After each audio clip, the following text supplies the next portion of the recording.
Bonjour, c'est Ursule encore. On est le 28 août 2026. Alors, je viens sonner la trompette aujourd'hui encore et je viens proclamer le retour de notre Seigneur Jésus-Christ.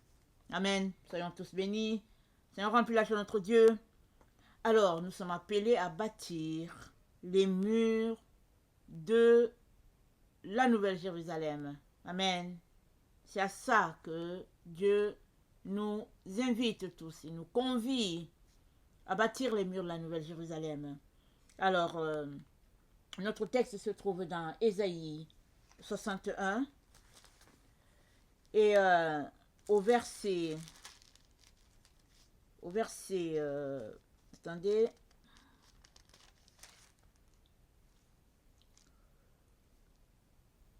quatre, c'est dit, ils rebâtiront sur d'anciennes ruines, ils relèveront d'antiques décombres, ils renouvelleront des villes ravagées, dévastées depuis longtemps. Des étrangers seront là et feront paître vos troupeaux. Des fils de l'étranger seront vos laboureurs et vos vignerons. Mais vous, on vous appellera sacrificateurs de l'Éternel. On vous nommera serviteurs de notre Dieu. Vous mangerez les richesses des nations et vous vous glorifierez de leur gloire. Amen. Alors, nous sommes appelés à relever les murs de Jérusalem. Mais ici, il s'agit de la Nouvelle Jérusalem. Parce que l'ancienne Jérusalem, que nous connaissons tous, qui a été la ville où a habité le roi David, faisait référence, n'est-ce pas, aux descendants d'Abraham. Du moins, c'est ce que les gens comprenaient. Alors les gens comprenaient que étaient sauvés tous ceux-là qui descendaient de la famille d'Abraham. Alors, Dieu a donné à Israël un roi selon lui, son cœur à lui. Ils ont voulu un roi selon leur cœur et Saül a été choisi. Mais après quelques années, Dieu leur a pointé la personne qui était selon son cœur à lui, et c'était le roi David. Et le roi David, n'est-ce pas, a prêté tout ce qu'il fallait pour bâtir le temple, parce que Dieu lui a dit, tu ne me bâtiras pas le temple parce que tes mains sont souillées de sang. Mais ton fils Salomon, à lui, je donne la permission de me bâtir un temple. Et David avait tout apprêté pour que Salomon, qui était jeune, n'est-ce pas, ne puisse pas tellement être tracassé avec certains trucs. Et David aussi avait recommandé à des personnes plus âgées d'aider le roi Salomon à mettre tout cela en œuvre. Alors, la cité de Jérusalem était le lieu où tout Israël allait adorer Dieu. Parce que le temple était là-bas et quand il fallait faire les sacrifices annuellement, comme le Yom Kippour, tout ça, tout était à Jérusalem. Et bien sûr, les Israéliens étaient fiers de leur temple à leur Dieu, mais petit à petit, leur cœur s'est détourné de Dieu. Et même déjà du temps de Salomon, le roi Salomon s'est dit que son cœur, dans la vieillesse, son cœur s'est détourné de Dieu. Il a aimé beaucoup les femmes et il leur a bâti des hauts lieux pour que ces femmes-là puissent adorer leur Dieu à eux, alors que lui, le roi Salomon, il sait que c'est Dieu qui est le vrai Dieu. Il sait tout ça. Mais parce qu'il aima les femmes, alors il leur accordait ce que leur cœur voulait. Si bien que Jérusalem a été souillée. Et Dieu avait donc besoin de sanctifier les lieux. Parce que la Jérusalem qui était là, n'est-ce pas, du temps de Salomon, le roi Salomon et après lui, ne représentait en rien la Jérusalem céleste. C'est sûr que étant sur cette terre, n'est-ce pas, la Jérusalem, la cité de Dieu, ne sera pas comparable à celle-là qui est dans les cieux. Toutefois, Dieu a établi comme base sa parole. La fondation de sa maison, c'est sa parole, parce qu'il a dit, il est écrit, ma maison sera une maison de prière pour tous les peuples. Et vous, vous en avez fait une caverne de voleurs. Alors, la Jérusalem du temps de Salomon, dans sa vieillesse, et puis ses enfants qui ont hérité, était devenue une Jérusalem méconnue de Dieu. Elle était remplie d'idoles et de toutes sortes de syncrétisme. Si bien que Juda a été déporté. Certains sont retrouvés chez le roi Nebuchadnezzar, d'autres ont fui en direction de l'Égypte, puisque l'Égypte était si proche, et il y a plusieurs relations qu'il y avait entre Jérusalem et puis l'Égypte, dont plusieurs sont retrouvés en Égypte, et puis d'autres ont été déportés. Et Jérusalem, n'est-ce pas,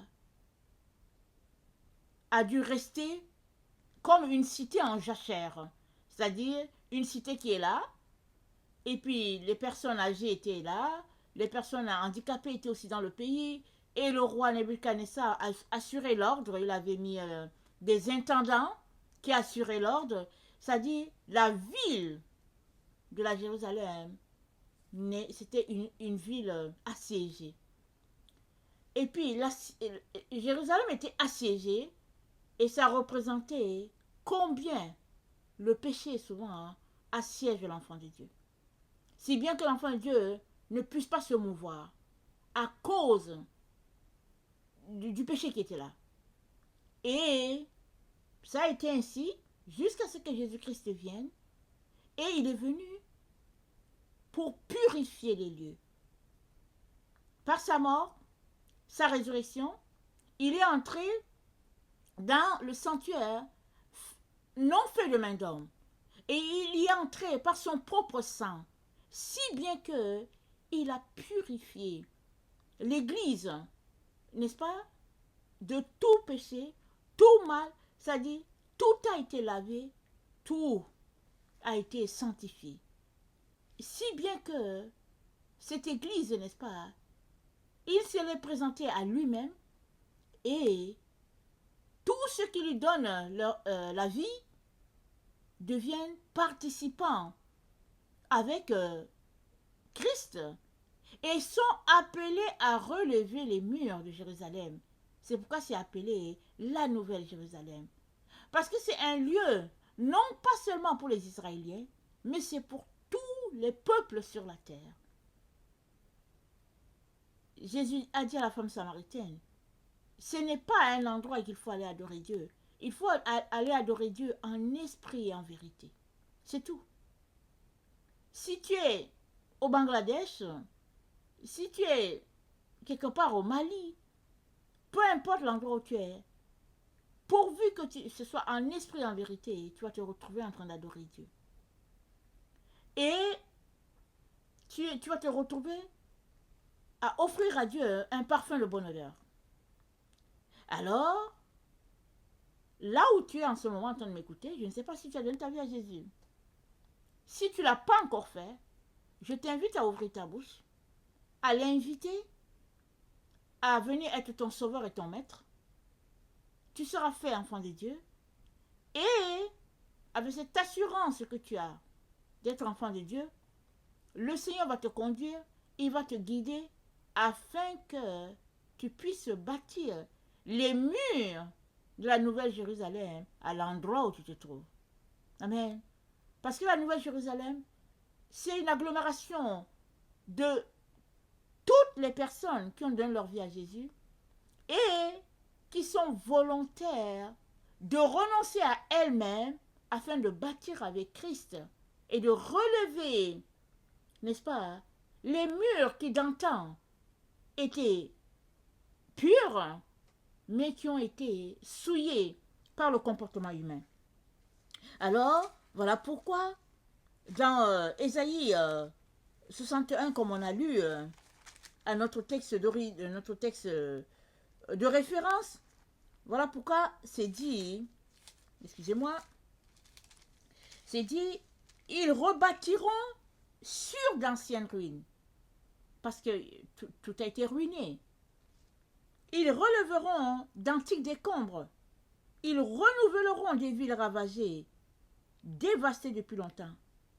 Nous sommes appelés à renouveler, c'est-à-dire à rendre le nouveau, pas à réinventer, non, à renouveler. Un bâtiment, si on le renouvelle, c'est que la structure est là, la fondation est là, et juste les autres matériaux, n'est-ce pas, on renouvelle. On fait le crépi, on apporte quelque chose de nouveau et tout, mais on ne change rien à la structure. Donc, la structure de la Nouvelle Jérusalem n'est pas différente de la structure de la Jérusalem. Et même, on peut remonter jusqu'au temps de Moïse, parce que Dieu a dit à Moïse, tu vas me bâtir le tabernacle d'après le modèle que je te montre. Et les mesures ont été, n'est-ce pas, rapetissées à l'échelle, n'est-ce pas, de ce que Dieu voulait sur la terre, mais en le multipliant de son nombre à lui, on obtiendra le temple tel qu'il est au ciel. Quand on ramène ça à l'échelle, si on ramenait ça à l'échelle de Dieu, on aurait la même bâtisse qu'il y a au ciel.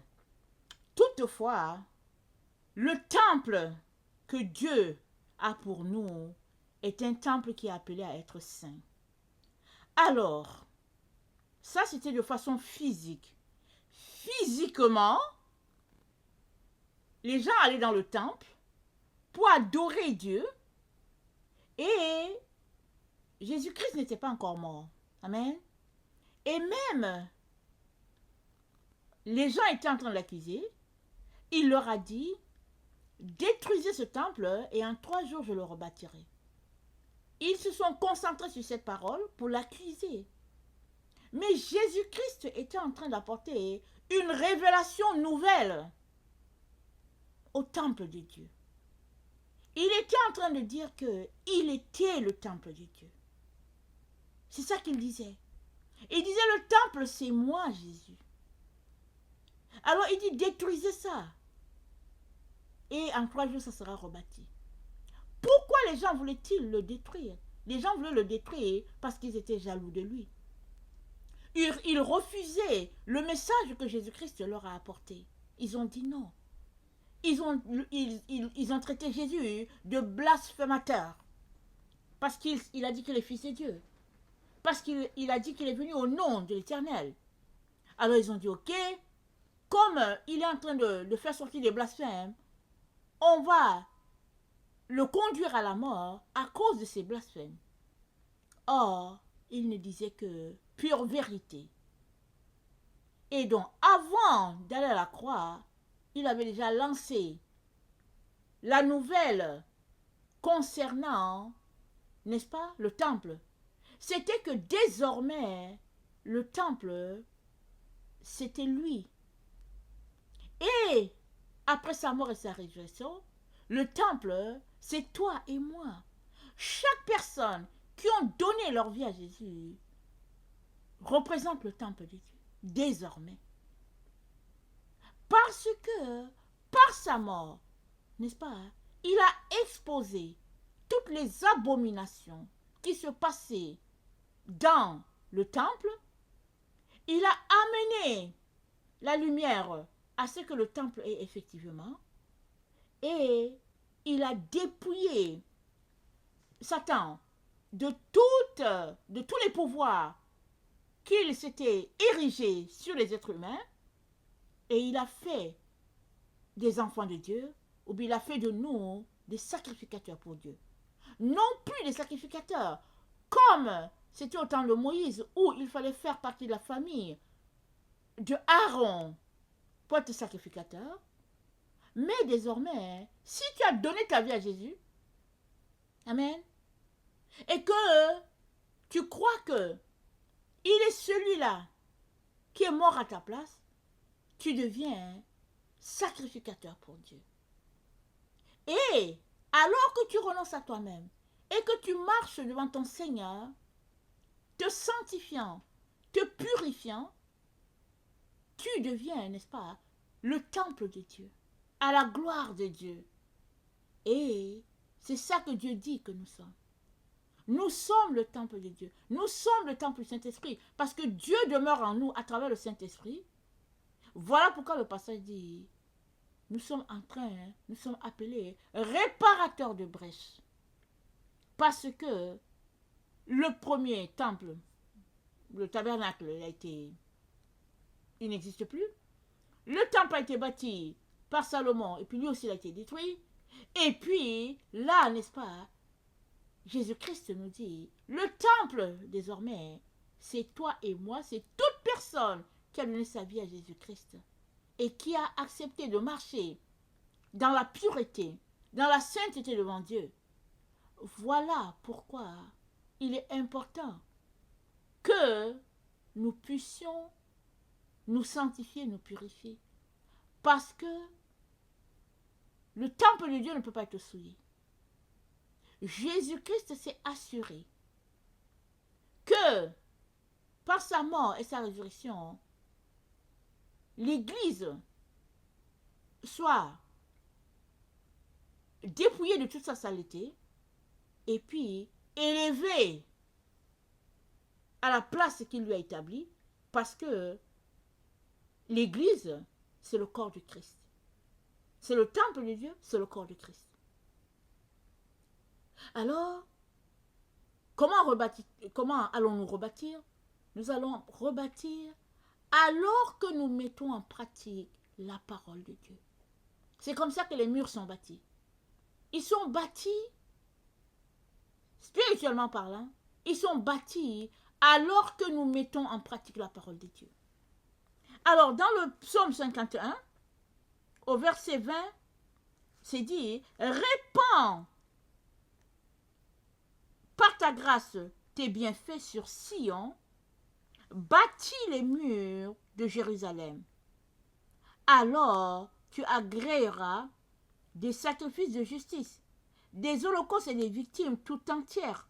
Alors on offrira des taureaux sur ton autel. Répands par ta grâce tes bienfaits sur Sion, bâtis les murs de Jérusalem. Les murs de Jérusalem sont bâtis alors que Dieu répand sa grâce sur nous. Et il l'a fait. Amen. Maintenant, c'est à toi et moi de renoncer à toutes ces choses-là que nous aimons, mais qui nous gardent séparés de Dieu. C'est de venir avec notre faiblesse pour dire, Père, j'ai besoin de toi. J'ai besoin de ton aide. Je n'arrive pas toute seule, je n'arrive pas, j'ai besoin de toi. Alors, dans Ésaïe 62, au verset 6, c'est dit, sur tes murs, Jérusalem, j'ai placé des gardes. Ils ne se tairont ni jour ni nuit. Vous qui la rappelez au souvenir de l'Éternel, point de repos pour vous, et ne lui laissez aucune relâche, jusqu'à ce qu'il rétablisse Jérusalem et la rende glorieuse sur la terre. Amen. Jusqu'à ce qu'il rétablisse Jérusalem. Mais il va la rétablir comment? Il va la rétablir par la justice et le droit. Et il l'a fait. Parce que quand Jésus-Christ est mort, n'est-ce pas? Il nous a justifiés. Il nous a sanctifiés, il nous a purifiés. Il n'y a rien d'autre qu'on puisse faire pour que cela ne soit pas. C'est déjà fait.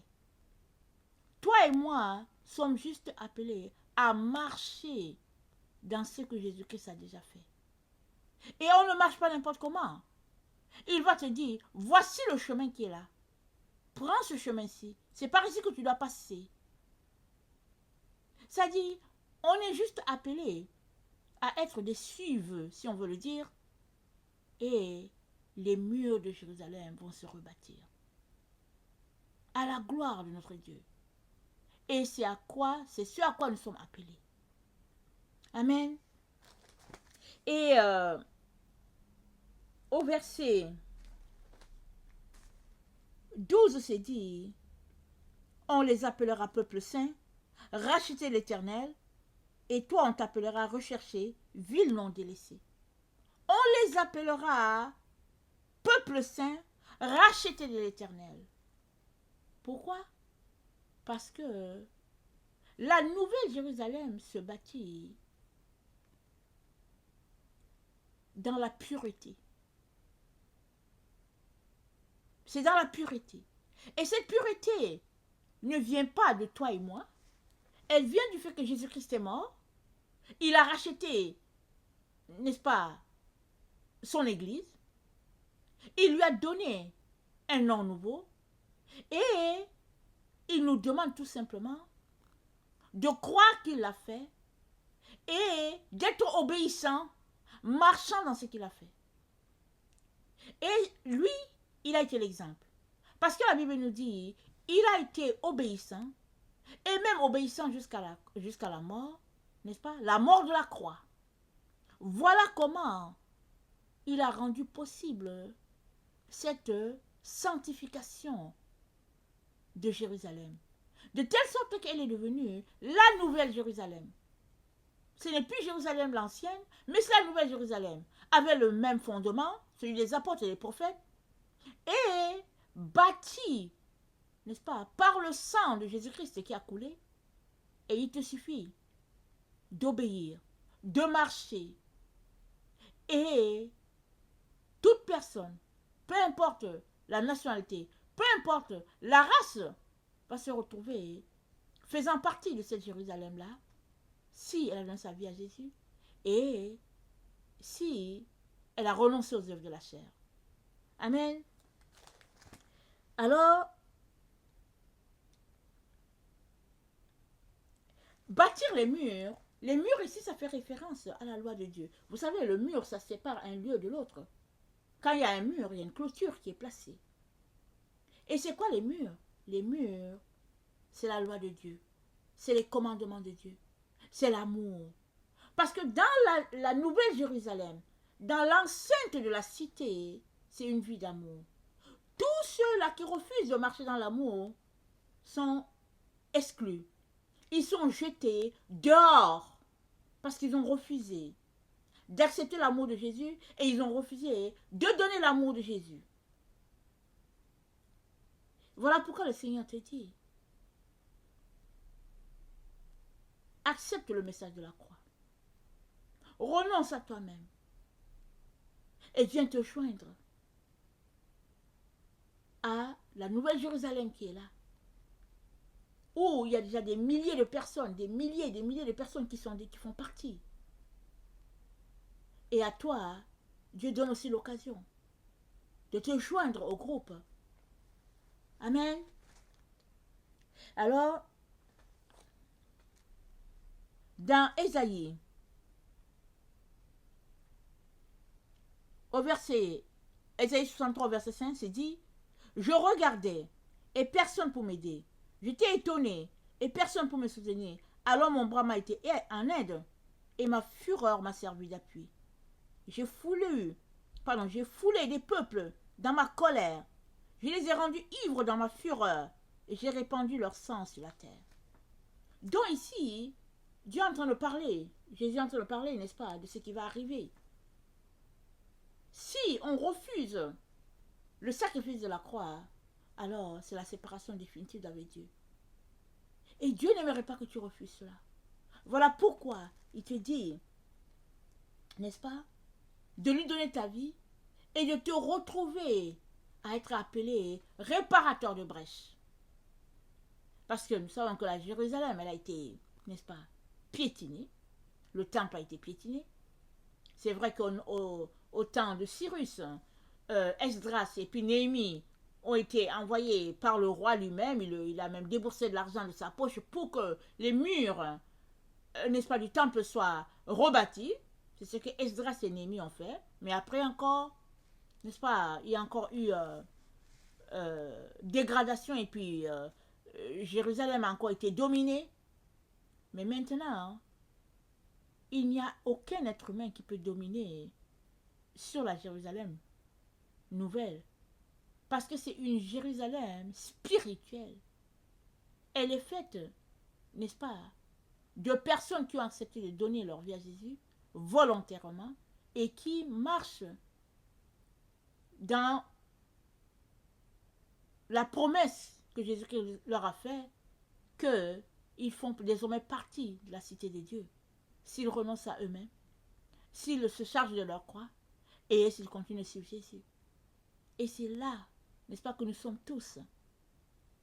Alors, ne t'exclus pas, alors que Dieu te compte parmi ceux-là qui sont appelés à remonter les murs de la Nouvelle Jérusalem. Et si tu ne marches pas selon la loi de Dieu, comment vas-tu remonter les murs? Je viens donc t'encourager à ne pas dédaigner tes petits commencements. Donne ta vie à Jésus et fais des petits pas dans ta marche d'obéissance. Le temps que tu te rends compte, tu verras que tu es en train de bâtir avec les autres.